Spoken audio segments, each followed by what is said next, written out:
A verdadeira história de Jó, a fé que desafiou o inferno. E se eu te dissesse que o maior teste de fé da história da humanidade não começou na terra, mas no céu? Não foi um castigo, não foi coincidência, foi um confronto entre Deus e o próprio Satanás.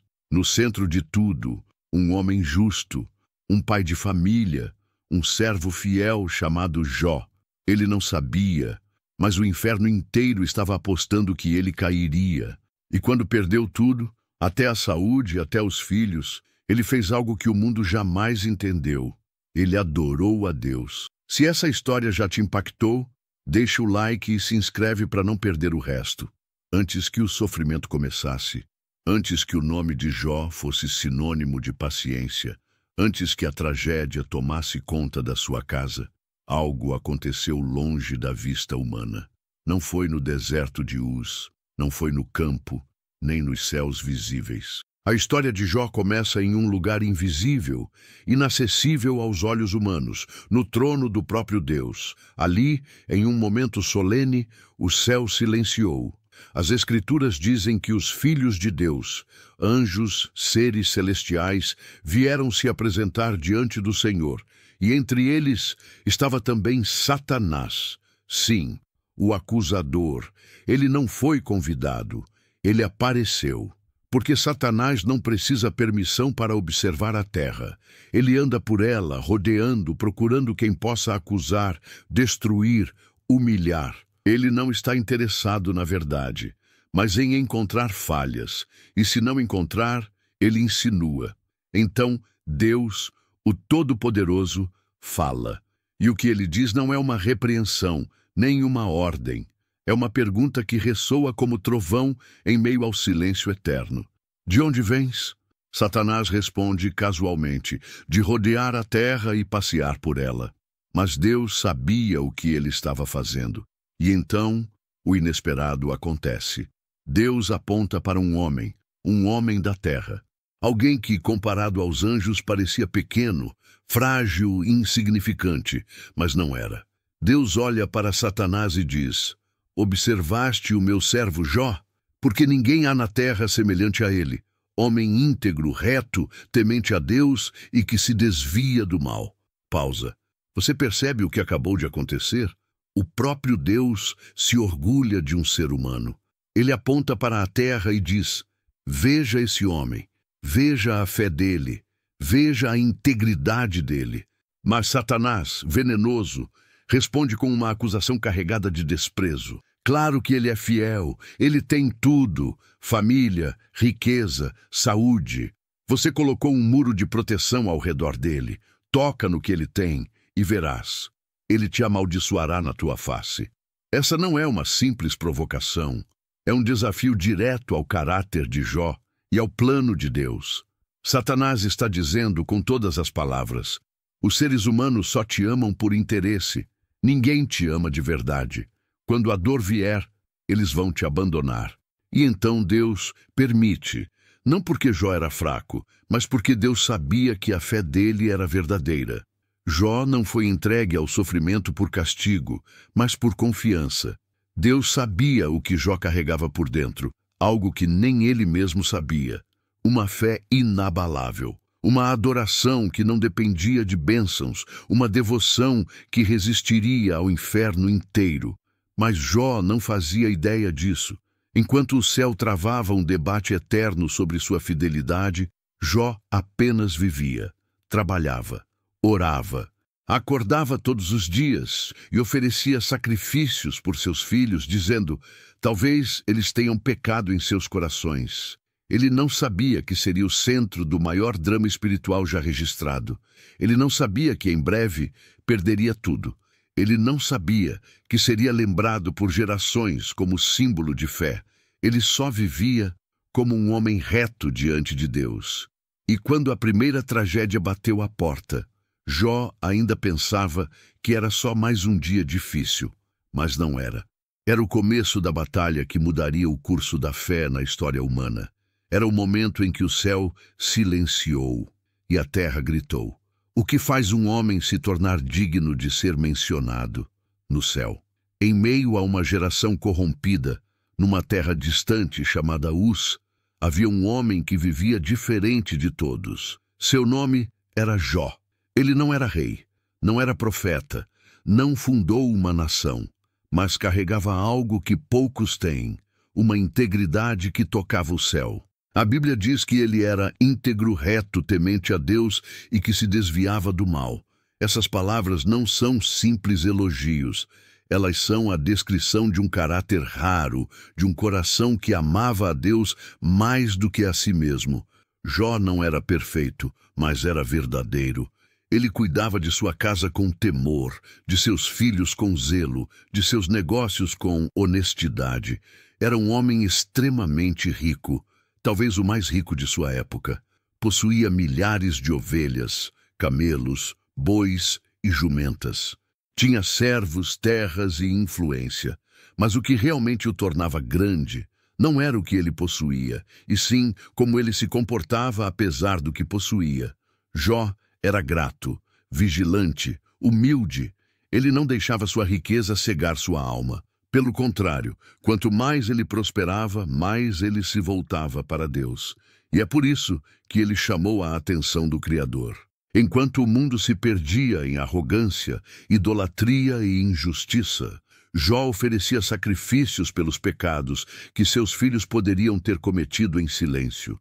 Veja bem, ele não esperava escândalos. Ele se preocupava com os pecados do coração, com as intenções secretas. Isso revela um temor profundo, um relacionamento íntimo com Deus. Quantas pessoas hoje vivem assim?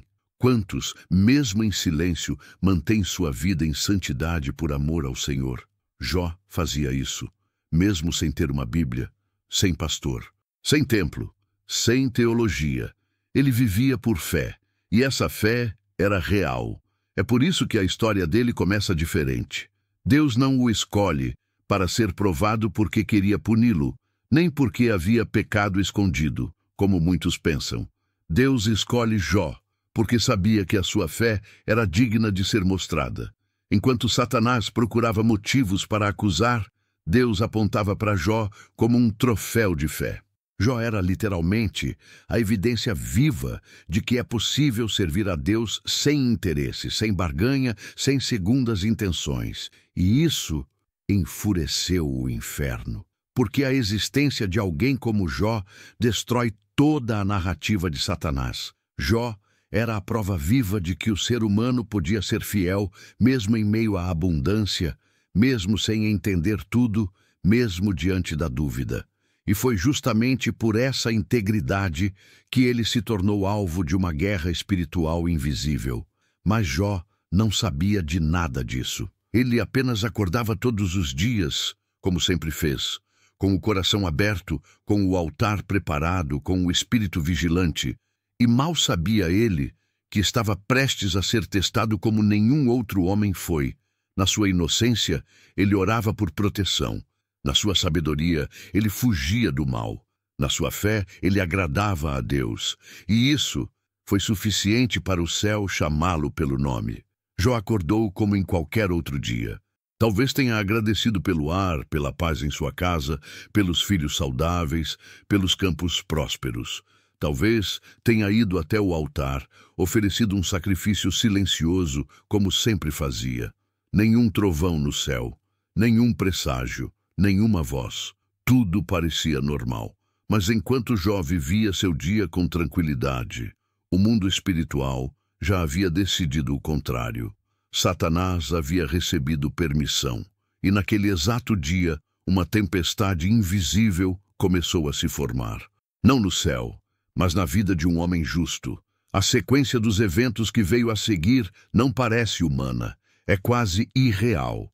Como se todo o inferno tivesse sido liberado contra um único alvo.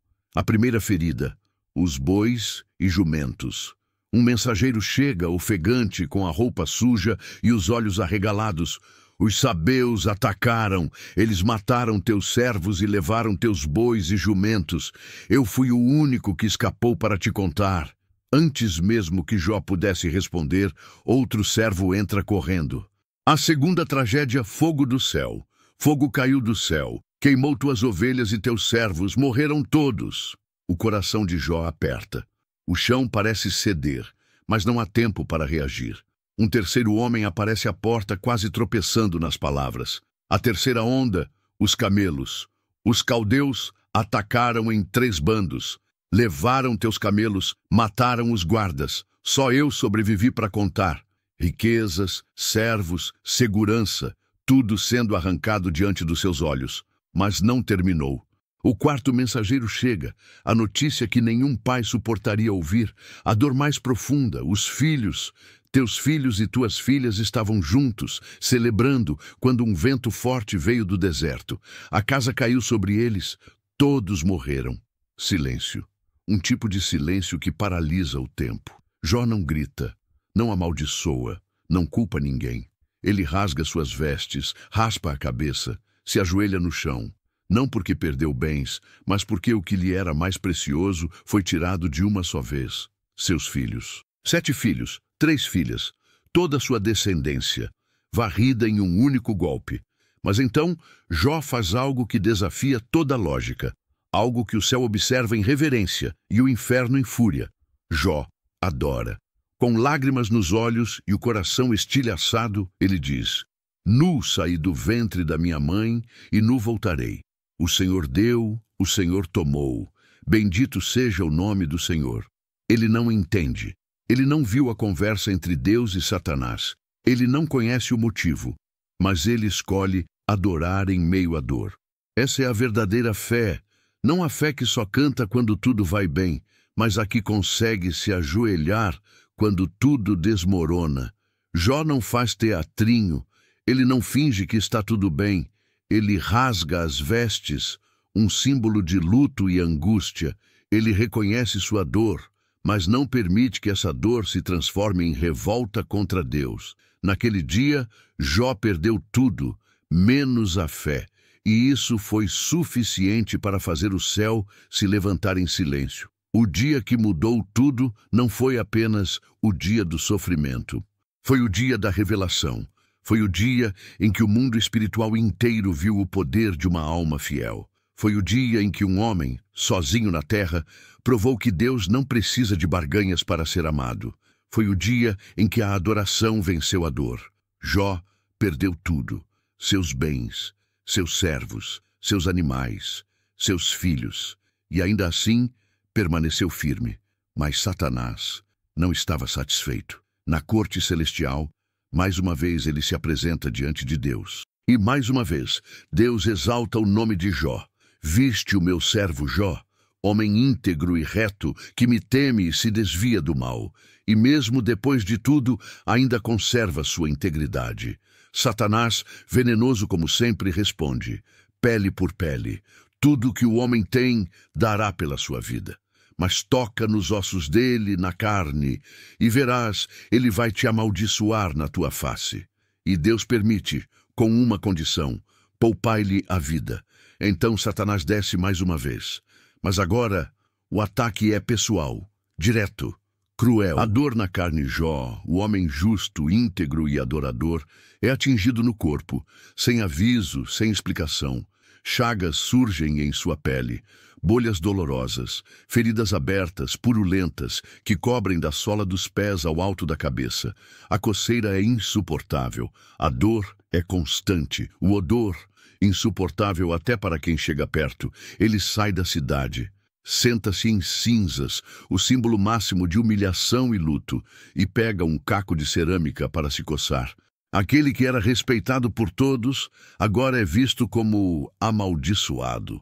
O silêncio da esposa. Então, surge uma personagem que muitos ignoram, mas cuja presença é profundamente humana: a esposa de Jó.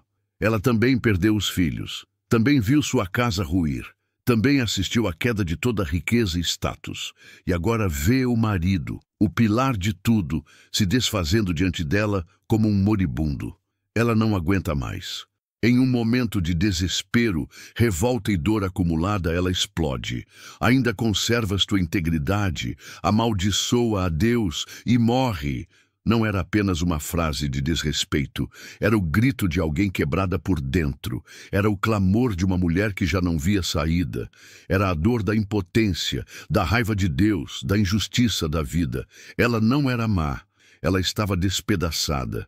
Mas Jó, mesmo fraco, mesmo coberto de feridas, ainda responde com firmeza e reverência: falas como uma louca. Receberíamos de Deus o bem e não o mal. Ele não a chama de insensata, nem de ímpia. Ele entende que ela está fora de si. Mas mesmo assim, escolhe manter sua fé. Porque Jó compreendeu algo que muitos não entendem. Fé verdadeira não depende do estado do corpo, nem das circunstâncias. Fé verdadeira permanece até quando tudo mais se desfaz. O julgamento dos outros. Enquanto Jó sofre, sua dor vira espetáculo. O homem que todos admiravam agora é evitado, ignorado. Até seus servos o desprezam. Até as crianças zombam dele. Ele, que era príncipe entre os homens, agora é tratado como um leproso abandonado. A sociedade o julga, a esposa se desespera, o corpo o trai. Mas o que Jó carrega dentro de si permanece intacto. Ele não entende o porquê. Ele não sabe da conversa no céu. Ele não tem garantias de que Deus irá restaurá-lo. Mas ainda assim, ele não nega a Deus. A fé em ruínas Jó não está mais em uma casa. Não tem mais um altar. Não tem filhos ao redor da mesa. Não tem saúde, nem consolo. Mas ele ainda tem Deus. Ou, ao menos, a lembrança dele. E isso é tudo o que ele precisa para continuar respirando. No silêncio das cinzas, ferido, sozinho, desprezado, Jó prova mais uma vez que sua fé não era condicionada à bênção, nem à ausência de dor. Era uma fé feita de verdade, de entrega, de amor real. Jó está no fundo do poço, literalmente nas cinzas, o corpo em carne viva, a alma dilacerada, a fé resistindo. E é nesse momento, quando a solidão é quase insuportável, que surgem três figuras: Elifaz, Bildade e Zofar. Amigos, ou pelo menos era isso que pareciam ser.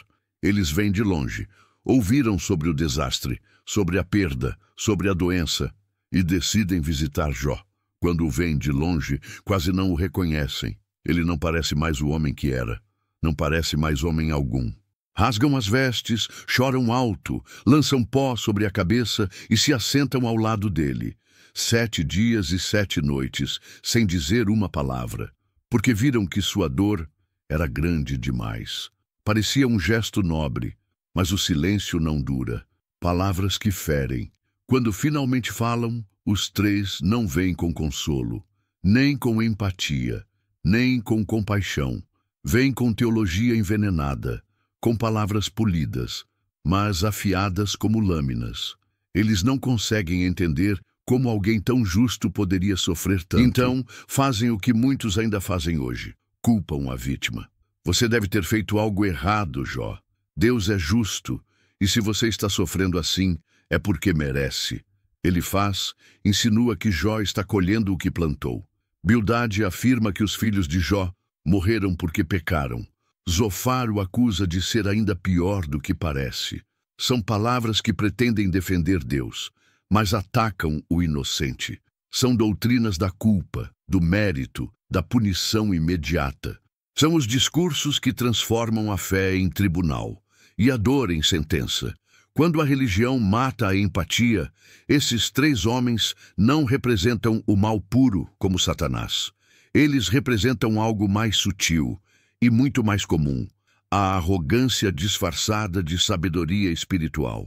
Eles falam muito, citam verdades, usam lógica, referem-se à tradição, aos ancestrais, à justiça divina. Mas o que falta neles é o que Jó tem de sobra: relacionamento com Deus. Eles têm religião. Jó tem intimidade. Eles têm certezas. Jó tem perguntas. Eles se apoiam em fórmulas. Jó se agarra na fé crua, a solidão dentro da dor. Imagine estar caído, sangrando por dentro e por fora, e seus únicos amigos aparecem para te acusar.